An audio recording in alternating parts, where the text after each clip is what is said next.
मैं मार डालूंगा तुझे। और ठीक उसके 1 सेकंड बाद धम से किसी के फर्श पे गिरने की आवाज सुनी। उसने देखा कि अचानक उसने खिड़की से बाहर देखा कि ये लड़का अपने बाप को चाकू मार रहा है। और ये सब उसने गुजरती हुई लोकल ट्रेन की खिड़कियों के बीच में से झांक कर देखा। जी हाँ, और वो औरत उस लड़के को अच्छी तरह जानती है, बचपन से पहचानती है। ये ध्यानापन के योजना के खड़ेगा, वरना मैं आपके हालत बिगाड़ दूंगा। अरे जाने दीजिए, जाने दीजिए। मुझे नहीं लगता कि 2 थप्पड़ों की वजह से वो अपने बाप का कत्ल करेगा। हर चीज की आखिर एक हद हुआ करे। 5 साल की उम्र में उसने अपने बाप से मार खाई थी बिना नागा, और उसका बाप उसे 1 थप्पड़ नहीं बल्कि पूरे घूंसे मारता था। उसके बाप की जगह अगर मैं होता ना तो मैं भी यही करता ऐसे कमीने लड़के के साथ।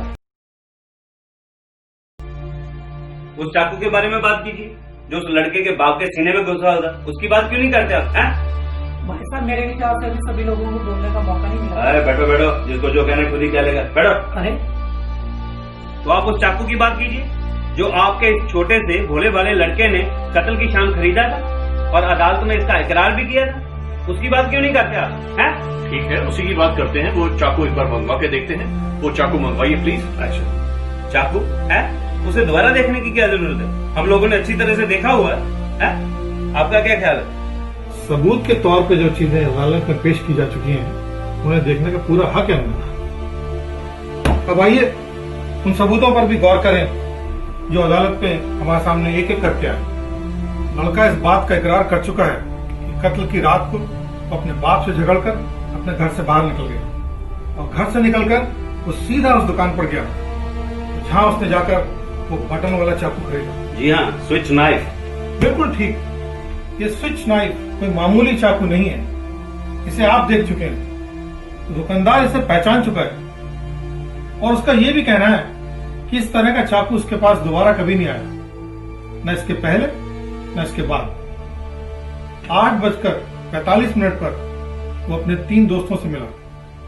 क्यों, मैं ठीक कह रहा हूं ना? हाँ शर्तिया, ठीक है। आप जरा गौर से सुनिए, इन्हें मालूम है बात किस तरह से कही जाती है। 1 घंटे तक वो लड़का अपने दोस्तों के साथ रहा। उन दोस्तों ने उसके पास वो चाकू देखा और अदालत में उसे पहचाना गया। लड़का उसके बाद फिल्म देखने चला गया और जब वो रात को 3 बजे वहां से अपने घर लौटा तो उसे अपने बाप की लाश मिली और उसे पुलिस ने गिरफ्तार कर लिया। चाकू के बारे में उसका कहना है कि वो उसकी फटी हुई जेब से कहीं गिर पड़ा और उसके बाद उसने उसे कभी देखा ही नहीं। एक्चुअली हुआ कुछ यूं होगा, लड़का उस रात घर पर ही था। इस बार फिर उसका अपने बाप से झगड़ा हुआ, लेकिन इस बार लड़के ने गुस्से में बाप के सीने में चाकू मार दिया और भाग गया। लेकिन जाने से पहले उस चाकू से अपनी उंगलियों के निशान मिटाना नहीं भूला।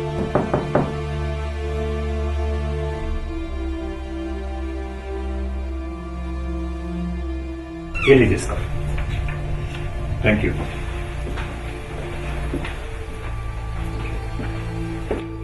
ये लीजिए, बहुत तीखा है, ध्यान से पकड़ना। थैंक्स। इस मुकदमे से जुड़े हर व्यक्ति ने इस चाकू को देखा है। अब आप ये कहेंगे कि उसकी जेब से गिरा हुआ यह चाकू राह चलते किसी आदमी ने उठाया और सीधा उसके घर जाके उसके बाप का कत्ल कर दिया? जी नहीं, मैं सिर्फ ये कहूंगा कि उस लड़के की जेब में से वो चाकू गिरा और किसी और ने वैसे ही चाकू से उसके बाप का कत्ल किया। ये हो सकता है। देखिए इस चाकू को, मैंने ऐसा चाकू नहीं देखा, ना ही उस दुकानदार ने। बिल्कुल ऐसा ही चाकू उस रात कोई और इस्तेमाल कर रहा था। ऐसा इत्तेफाक आपको नामुमकिन नहीं लगता? नामुमकिन लगता है, लेकिन मुमकिन भी तो हो सकता है। और मैं कहता हूं कि नहीं हो सकता है।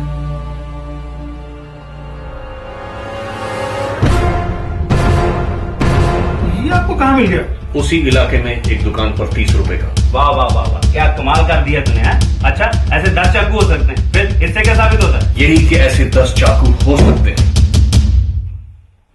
वैसे ये बड़ी अजीब बात है, उन्हें बिल्कुल ऐसा ही चाकू मिल गया। अरे चुप रहिए आप, इसमें अजीब बात क्या है? अच्छा, आप मुझे एक बात बताइए कि उसने उस लड़के ने ऐसा चाकू खरीदा ही क्यों था, और फिर वही चाकू उसके बाप के सीने में घुपा मिलता है? अगर उसने ये चाकू बाप को मारने के लिए खरीदा था तो उसने अपने दोस्तों को दिखाया ही क्यों? ये सब बकवास है, उसने झूठ बोला है और ये आप भी जानते हैं। हो सकता है लड़के ने झूठ बोला हो। आपको क्या लगता है? बेशक उसने झूठ बोला है। और आप? मुझे लगता है उसने झूठ बोला है। क्या आपको भी यही लगता है कि लड़के ने झूठ बोला है? जी नहीं, मैं समझता हूँ शायद। शायद है? रुकिए रुकिए जरा है? आप हैं कौन जनाब? है? सबका क्रॉस एग्जामिनेशन शुरू कर दिए। आप लड़के के वकील है क्या? मेरे को समझ नहीं आ रहा चाकू मारा का क्या मतलब है। एक लड़के को किसी ने अपने बाप का खून करते हुए देखा है, और क्या चाहिए आपको? मेरा ठंडा चौपट हो रहा है, जो करना है जल्दी कीजिए और खत्म कीजिए। मेरा एक सुझाव है, मैं चाहता हूं कि एक बार फिर से वोटिंग की जाए। मैं वोटिंग में हिस्सा नहीं लूंगा, वोटिंग सीक्रेट होगी। अगर अब भी कसूरवार के खिलाफ 11 वोट आते हैं तो हम अभी अदालत को जाके अपना फैसला सुनाते हैं। लेकिन अगर एक भी वोट बेकसूर को आया तो हम यहाँ बैठेंगे, बातचीत करेंगे। कहिए, व्हाट डू यू थिंक? बिल्कुल ठीक है।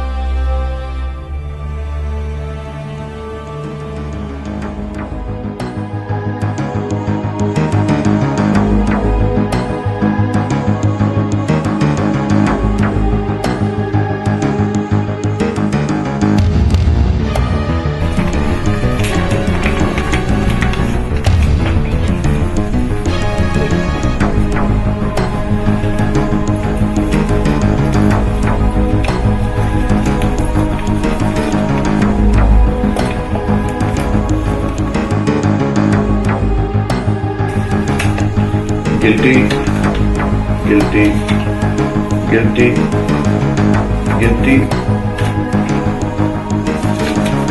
guilty, guilty, guilty, guilty, आज guilty, guilty, not guilty. दिखा दिया ना किसी ने अपना हरामी बना। कौन है ये गद्दार? देखिए, वोटिंग सीक्रेट थी, मैं नाम नहीं बता सकता। मुझे पता है कौन है वो आदमी। वाह वाह वाह वाह, क्या कमाल दिखा दिया आपने है। पहले हम सबके साथ मिलके आपने कसूरवार का वोट दिया, और फिर इस बड़े समाज सुधारक की बातें सुन के कि वो बच्चा कितना गरीब है, कितना भोला है, उसे बेचारे को मजबूरी में आके कातिल बनना पड़ा, और आपने अपना वोट बदल दिया। लिसन, अरे हद होती है कमीनेपन की। रुकिए एक मिनट, जरा तमीज से बात कीजिए। ये आदमी समझता क्या है अपने आप को? इसे क्या है कि मुझसे ऐसी बात करने का? किसी किसी को जल्दी गुस्सा आ गया। अरे गुस्सा आएगा नहीं गुस्सा? यहाँ हम किसी कातिल को फांसी देने की सोच रहे हैं और यहाँ किसी का भाषण शुरू हो जाता है सड़ा सा है। चलिए, अरे छोड़िए छोड़िए, क्या मैं तो कहता हूँ उसको छोड़ने के साथ साथ उसका चाकू भी से वापस कर देते।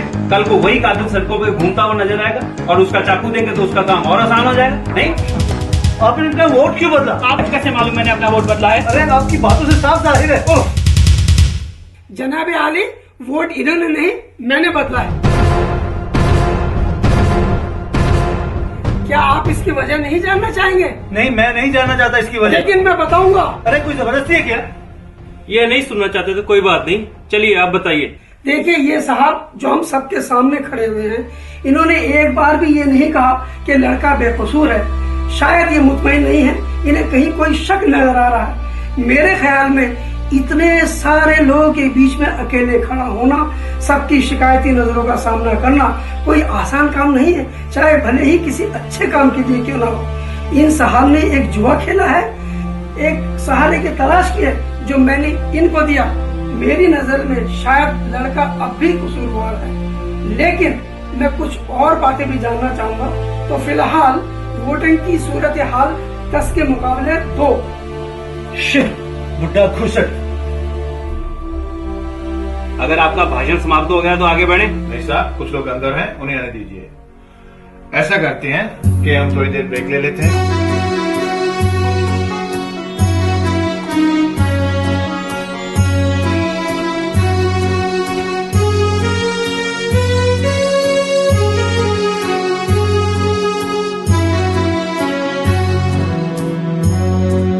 ना चढ़ाओ सूली पर किसी बेगुनाह को,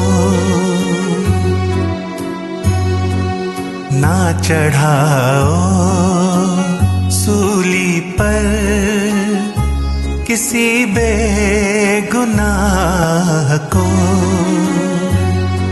नहीं उसके पास कोई,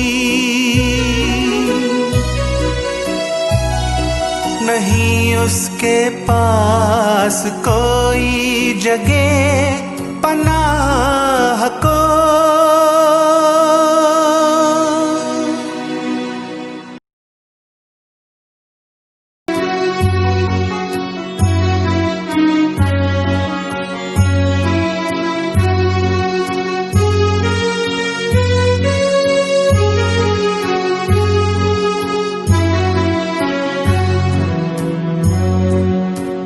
चढ़ाओ सूली पर किसी बेगुनाह को,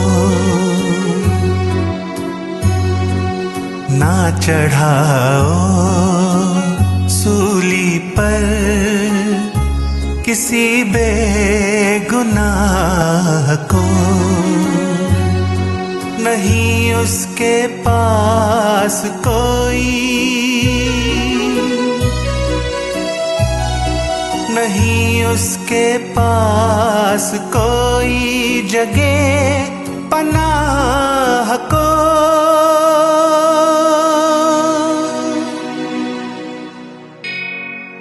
ना चढ़ाओ सूली पर किसी बेगुनाह